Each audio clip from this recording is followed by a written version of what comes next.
I will just get straight to the point. My older sister Bree is a homewrecker.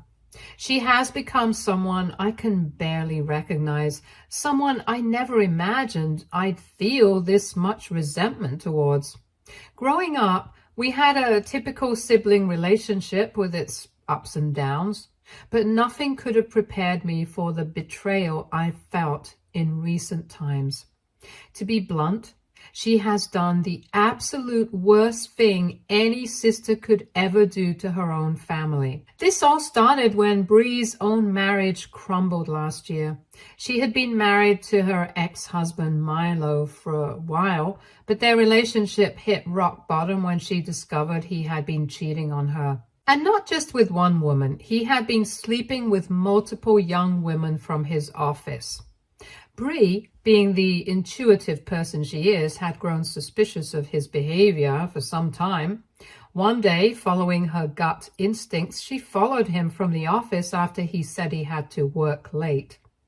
She tracked him to a hotel, and her worst fears were confirmed when she caught him red-handed with his secretary in one of the rooms. The confrontation that followed was explosive, to say the least. Bree completely lost it, as anyone would in such a heartbreaking situation. She shouted at him, threw whatever she could grab, and even slapped the other woman out of pure rage. Milo, shockingly, didn't seem the least bit remorseful. He didn't apologize or try to explain himself. In fact, he didn't even flinch when Bree, in a fit of tears and fury, announced that she wanted a divorce. Instead of showing any regret, Milo was furious at Bree for having caused such a scene in the hotel. Apparently, he frequented that place often and didn't want his reputation tarnished. To make matters worse, Milo kicked her out of their home like she was nothing, because they had signed a prenuptial agreement before getting married. Bree had no claim to any of his assets. He knew that she couldn't touch his wealth, and he used that power over her without a shred of compassion. With no other options, Bree came to me for help, broken and defeated. As we both live in the same cities while our parents live a few hours away. At the time, I didn't even hesitate to take her in, feeling nothing but sympathy for what she was going through. Little did I know what she was going to do with me next. So, at the time, I was married to my husband, Archie. He and I were each other's best friends. We always had this incredible bond where we just got each other. We both had fast-paced, career-driven lives, and even though our jobs kept us busy, we always made time for each other. But things changed when Archie suddenly lost his job. His company had to downsize, and he was one of the unlucky ones let go of. It hit him hard. Being the type of person who was always focused on his career, this was the first time he found himself in a situation where he didn't quite know what to do next. Of course, he immediately started applying for jobs at other companies, but the reality of the job market was tough. The offers he received didn't come close to matching the salary he had been making at his previous company. I could see that this was taking a toll on him. Despite the disappointment, Archie wasn't the kind of man who could sit idle. Even though the pay wasn't as good, he accepted a job offer from a solid company just to get back into the workforce. I know it wasn't easy for him to accept a lower paying job after being in a higher position with his new income. I was earning about twice as much as he was, but honestly, I never gave it much thought. I certainly never made my husband feel any less because of it. Our marriage had always been based on mutual respect and equality, not on who was making more. We had bought our house together, and even though we didn't have kids yet, we were managing everything just fine. As long as Archie continued to contribute his share of the bills every month, which he did, without fail, I didn't care whether his paycheck was smaller than mine or not. When Bree moved in with us, my husband Archie took some time to adjust. We're both naturally introverted, and we had always cherished the quiet, intimate space we'd created together. To make things more uncertain, I didn't even know how long Bree would be staying with us.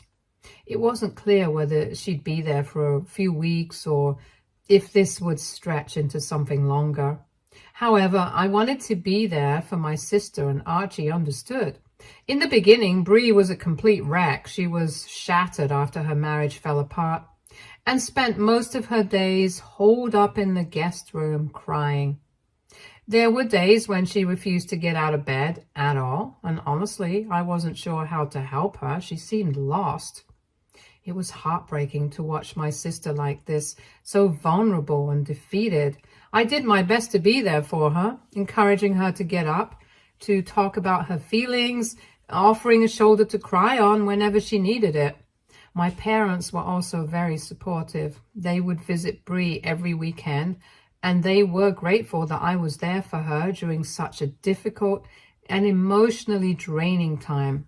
It was a slow process, but as days turned into weeks, Bree started feeling a bit more like herself, little by little. She started to join me for my morning runs or come along for late night walks after dinner. Bree even started helping me out around the house, whether it was cooking or running errands, like going to the grocery store. I could see that she was starting to come out of her shell and regain some sense of normalcy, and I was proud of her for that. I think the real trouble truly began when Bree started connecting with a group she found on Facebook, a divorced women's support group. After everything she'd been through, it made sense that she would want to find a community of women who had experienced similar situations. Initially, it seemed like a good thing for her, and she met multiple women who, like her, had been blindsided by their husband's infidelity. Bree would often come home after their weekly meetups, saying how much better she felt after venting to these women. I was genuinely happy that she was making friends and getting out of the house more often, which felt like a healthy step forward. But this group of women, while perhaps supportive in some ways, also spent a lot of time going to clubs and having girls' night out, where they would often get men to buy them drinks or dance with them all night. At first, I believed Bree deserved to have fun after everything she'd been through, but then she started coming home completely drunk out of her wits, almost regularly. She even began bringing strangers into our home to spend the night with her. Sometimes she would not even give me or Archie a heads up, and it would make us feel extremely uncomfortable about the whole situation, as my sister can be incredibly loud. Soon after that, Bree went through a total transformation. She cut her hair short and dyed it blonde, a bold move to maybe just break free from the person she used to be. She also started dressing more provocatively, clothes that were far sexier than anything she had worn before. Again, I didn't judge her for wanting to look her best or trying to feel confident after such a major life upheaval. But what irked me was the way she started dressing inside our home, especially around my husband, Archie. She began walking around in what can only be described as lingerie-like dresses, even while doing everyday things like cooking in the kitchen or doing her laundry. It felt wildly inappropriate, especially considering this was our shared space. And Archie was right there. I remember one time laughing awkwardly and asking her what on earth she was wearing when I could see her innerwear, and she responded confidently that she just felt empowered in her new look. Her behavior outside the house was also becoming more extreme. She'd go out in shorts or skirts that were so short they could have blown up with the slightest breeze, and her tops often left little to the imagination. Her cleavage was constantly on display. I didn't want to be controlling or unsupportive, but it was also important to me that Bree respected the fact that this was our home too. After everything had been building up for some time, I finally decided to sit Bree down for a talk. I wanted to be honest with her, but also kind, because my intention wasn't to criticize or shame her. However, Bree completely misinterpreted my intentions. She became furious with me, accusing me of trying to school her on how she should or shouldn't dress. She acted like I was attacking her, and things escalated quickly from there. She went so far as to claim that I was shaming her for her choices and her lifestyle, and to make things worse, she dragged Archie into the conversation. Bree turned to him and directly asked if he agreed with me that her outfits were provocative. Archie didn't say much. He's not the type to get into confrontations, but he did nod, clearly looking embarrassed. Bree's face turned red with anger and maybe a bit of a surprise. It was obvious she didn't expect him to side with me. She just laughed, looking at us awkwardly, and told me that I was lucky to have a husband who supported me. I just shook my head and smiled at her. Even though we had this conversation, Bree never toned down her outfits. It was like the talk had been in vain. And she continued wearing the same provocative clothes around Archie and me. However, what made things even more unsettling was how her behavior around my husband started to shift. I began noticing how Bree started to actively engage with Archie. She began sitting down with him for breakfast, insisting on chatting with him more often. Archie, being the introvert that he is, usually stayed to himself and didn't go out of his way to talk to her. But Bree started putting herself in his space, making an effort to connect with him. At first, I didn't think much of it. I figured she was just trying to bond with my husband, maybe to make her stay with us feel less awkward. But over time, it started to feel different. Every day after work, I'd come home to find Bree and Archie sitting together, sometimes sharing a glass of wine. It struck me as strange because Archie would usually be doing his own thing when I got home. But now he seemed to be spending more time with Bree. They looked comfortable, maybe too comfortable, and it made me uneasy in a way I couldn't explain. The worst part was Bree's constant teasing. She would joke about how my husband missed me for not being home soon, and that I needed to cut down on my work hours and spend more time with him like a good wife should. It irritated me to no end to hear her say that, because I was working incredibly hard at the time. I was leading an important project at work, and being the project manager, I had no choice but to stay late at the office most nights. This was a crucial time in my career, and I thought Archie understood that. I believed he supported me fully in my efforts, but Bree's comments made me feel self-conscious, like I was somehow failing as a wife by not being at home more. I brushed it off at first, thinking Bree was just being Bree, outspoken and a little too forward with her jokes. But the more I thought about it, the more those words gnawed at me. I began to notice Archie spending more and more time with Bree, to the point where it felt like she was slowly slipping into a role in our marriage that made me uncomfortable. The things Archie and I used to do together as a couple, small, everyday activities like grocery shopping, going out for dinner, or just spending time together, Bree was now tagging along for, almost like a third wheel. At first, I tried not to think about it, but soon, whenever I had to cancel plans because of work, Archie and Bree would just go ahead and do things together without me. If I was stuck late at the office, they'd head to dinner on their own or run errands like grocery shopping together. I hate to admit it, but I started feeling replaced by my own sister. Bree seemed to like the attention Archie was giving her. She had been so lost and broken when she first moved in with us, and now it was like she was soaking up all this affection and companionship, not from me, but from my husband. The two of them were forming their own bond, and it was happening right in front of me. I tried to brush away the unsettling feelings creeping in, telling myself I was just being paranoid, but deep down, I couldn't shake the growing sense that something was definitely off. Then one evening, I came home from another long day at work and was completely taken aback to see a little puppy running around our living room. I stood frozen for a moment, absolutely shocked, because I am highly allergic to dogs, and both Archie and Bree know that very well.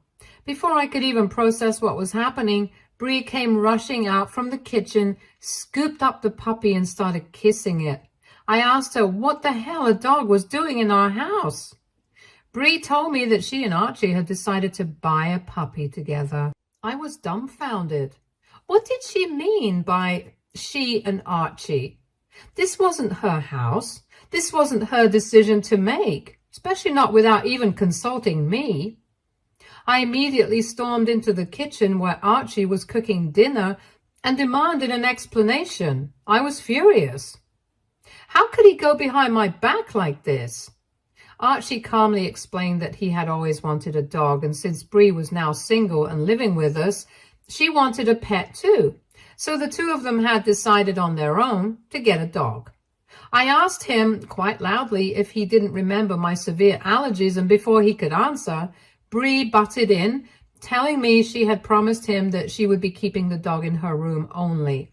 She even had the nerve to suggest I start taking allergy medication so they could continue to have the dog in the house. She spoke about how both she and Archie had fallen in love with the puppy and couldn't imagine parting with it. I could feel the rage building inside me, but I didn't want to explode. I told Bree to lock the dog in her room, at least until I could get my hands on some allergy medication. I was seething with anger and discomfort. How dare they make such a big decision, one that directly affected me, without even asking for my input? The whole situation felt wrong on so many levels. Archie and Bree had started acting like a couple, making decisions that affected our household. It wasn't just about the dog anymore. It was the fact that my husband and my sister had gone behind my back. And I was starting to feel like an outsider in my own home. Something was very, very wrong, and I couldn't ignore it any longer. I had a huge fight with Archie that night and asked him straight up if he perhaps had feelings for my sister. Archie looked dumbfounded and vehemently denied having anything to do with Bree in a romantic way. He clarified that he simply liked spending time with her since she was always at home while I was always busy with my work. I found this as an insult, so I reminded him that he was a workaholic just like me and worked long hours when he was at his previous company. I pointed out how we both never had any issues with our jobs before. Archie had nothing to reply to, and we both left the conversation at that. The very next week, I had a work trip lined up. It was supposed to be a quick 2-day trip, so I packed my suitcase and made sure both Bree and Archie knew I'd be gone. That evening, though, a heavy storm hit, and as luck would have it, my flight got cancelled. It was such a last-minute change, and I had no choice but to grab an Uber and head back home. A bit disappointed that the trip was off, but relieved to be going back to my own bed. As I unlocked the door, I heard loud music playing from inside. My ears immediately perked up because the song that was playing was no ordinary song. It was the same one that had played during my wedding to Archie. A song that had always meant so much to us. I walked into the living room expecting to find Archie and maybe Bree there, but the room was empty. The house felt eerily quiet, save for the music filling the space. I wandered into the kitchen and dining area and spotted 2 plates laid out on the table, the food half eaten, 2 empty wine glasses sitting beside them. My confusion turned into a knot in my stomach as I realized something was terribly wrong. Where were Bree and Archie? Then I heard it. A faint sound from upstairs. I walked up the staircase quietly. When I reached the top of the stairs, I stood outside our bedroom door, hesitating for a split second before turning the handle. The door swung open to reveal Bree, fully naked, on top of Archie in my bed. For a split second, time stood still as I watched both of them do the unspeakable. Then Archie suddenly spotted me and went wide-eyed. He immediately shoved Bree off him and started to put on his pants as he apologized, his words frantic and desperate. But Bree, she didn't say a word. Her face went pale, but what struck me the most was the complete lack of remorse in her eyes. She didn't even flinch. Something inside me snapped, looking at her. I walked right up to her and without thinking I slapped her across the face hard. The sound echoed through the room, but it wasn't enough. I grabbed her by the hair, the rage fueling my strength as I dragged her out of the bedroom and down the stairs, while she stumbled trying to grab at her clothes that were falling off in the process. She tried scratching at my hands, begging me to let her go, but my grip was too strong and I wasn't letting go. She was struggling, but I didn't care. She kept looking back at Archie, screaming for him to help her, but he didn't say a single word. I didn't stop until I had dragged her outside of the house into the pouring rain, half naked. Soaked and humiliated, she stood there. When I looked her dead in the eyes and told her, "You are a home wrecker just like your cheating ex, and home wreckers like you belong on the streets, not in my home." I shoved her to the ground angrily as she started to cry, finally realizing the depth of her actions. She begged me to let her grab a few things, but I was done. I threw her phone out into the rain and told her she could call someone for help if she wanted to, because she wasn't stepping a foot back into my house again. All I felt was anger towards her. The sister I had once known was gone. She had destroyed everything, and as far as I was concerned, I never wanted to see her again. Eventually, Bree called our parents for help, and despite knowing the full extent of what she had done, betraying me by sleeping with my husband, they still came over to rescue her. They helped pack up her things from my place and took her back to their home. They chose to stand by her, offering her shelter and emotional support, as though her actions were somehow forgivable. It made my blood boil. My parents even called me the next day complaining about how Bree had fallen sick because I had made her stand outside in the pouring rain for too long that night. They had the audacity to shift the narrative, almost making it seem like I was the one in the wrong for throwing her out, as if I hadn't caught her in the most despicable act of betrayal. I didn't hold back. I told them in no uncertain terms that I couldn't care less if Bree got sick. I honestly hoped she would, because what she had done to me was unforgivable. She destroyed my marriage, tore apart my trust, and left me with scars that I would carry for the rest of my life. My parents, to my utter disbelief, tried to reason with me. They acknowledged that what Bree did was indeed wrong, but they kept defending her, saying it was very out of character and that she must have been going through a lot mentally after her own divorce to have committed such an act.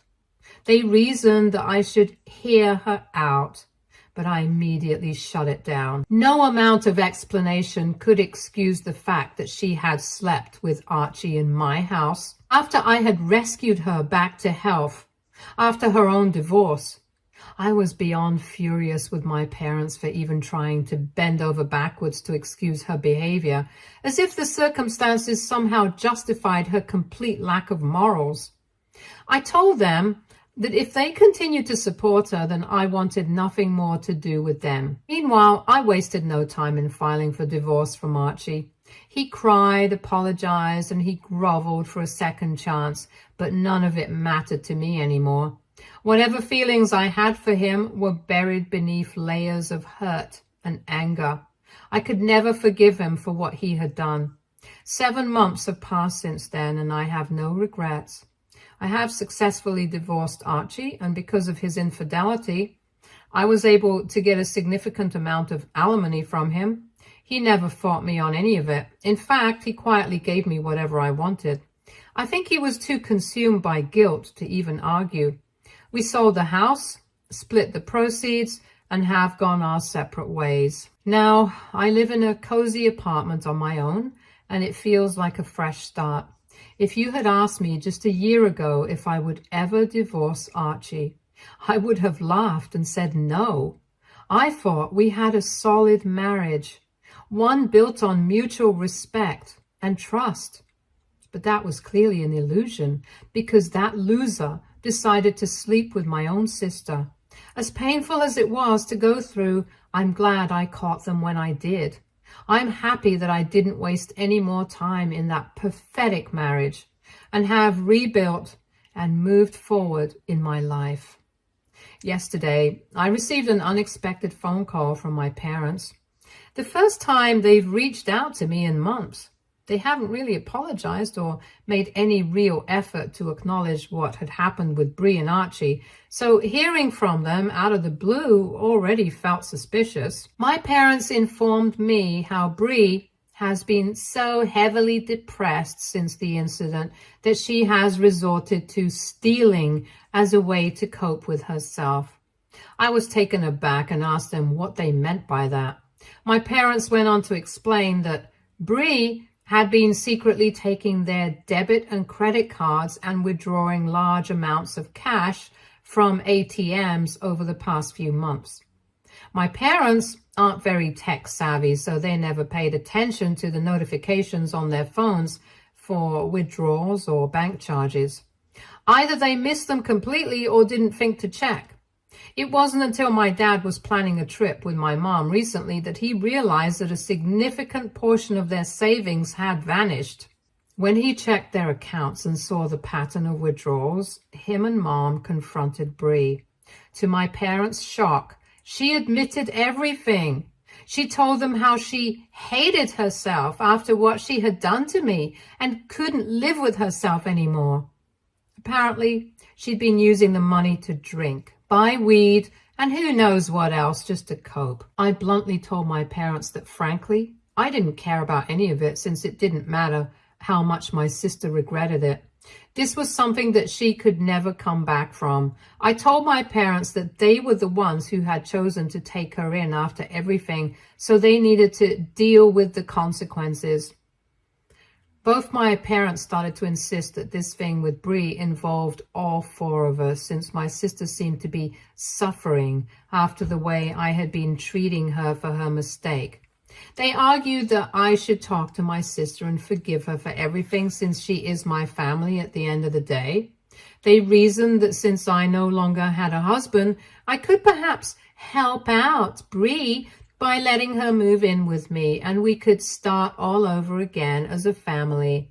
They even suggested that we could all do family counseling together. I scoffed at their suggestions and told them in no uncertain terms that they were delusional to even ask me to do something like this. I reminded them rather sharply that the reason I didn't have a husband anymore was because of their daughter, the one they were still defending even after she had been stealing from them. Bree had destroyed my marriage, and they expected me to welcome her back into my life because she felt regretful? Never. I told them to stop including me in their family from now on because, as far as I was concerned, I did not want to be a part of it. My parents feel I'm being unreasonable for not giving my sister a second chance. AITA for not letting Bree back into my life after that homewrecker destroyed my life? Update 1. To be clear, I agree with some of the comments that my sister is clearly using what she did to me as an excuse to try and justify her stealing habits, hoping to gain sympathy from our parents. Hence, I've made the decision to permanently block my parents so they can no longer contact me. I'm exhausted by their constant excuses for Bree's behavior. My sister has never really apologized to me for what she put me through. But I've also reached a point where I no longer need an apology from anyone. I simply cut ties and moved forward. Also, I would like to mention that I am much happier now and have gone out on a few dates here and there, so it's not like I'm sitting at home wallowing about my ex-husband and my sister. They made their choices. I'm just relieved to be out of their lives. Honestly, neither of them deserve someone like me. Update 2. Bree called me from an unknown number last night. Turns out she stole our parents' credit card again to withdraw cash behind their backs. My dad was furious and demanded that she pack her bags and leave his house immediately. She called me from a friend's place, begging for my address so that she could stay with me temporarily for a few days. I laughed at her and reminded her that if she ever showed up at my door, I'd make sure she regretted it. I told her I was glad she was homeless and that her ex had cheated on her because she had always been such a loser. I know those words must have stung, but I'm just so pissed at her. I am confident she won't have the nerve to reach out to me ever again. Update 3. It seems 8 months have passed since my last update. A lot has happened since then, so I wanted to keep you updated. First, my parents sent me an email apologizing for their blind support of Bree. They said they felt really bad for her back then since she had gone through such a horrible divorce with her ex. They admitted that they should have never supported her for what she did to me. In the email, they also mentioned how Bree had been caught shoplifting and had to spend a night in jail. She had begged our parents to bail her out. Since this was her first offense, she got off with community service. However, she had finally come clean to them about her frequent substance abuse, so they had no choice but to admit her to rehab, hoping for her to recover. They have asked me to unblock them so they can talk to me about this further. However, I've chosen not to respond to their email and will continue to keep my distance. On a brighter note, I've been dating a guy named Harry for the past 2 months. Our relationship is still new, but I'm really happy with him. Despite everything that's happened, I'm choosing to focus on the positive changes in my life and looking forward to the future. I'm hoping this will be my final update. Take care. Stay tuned for more stories from Argo Relationships.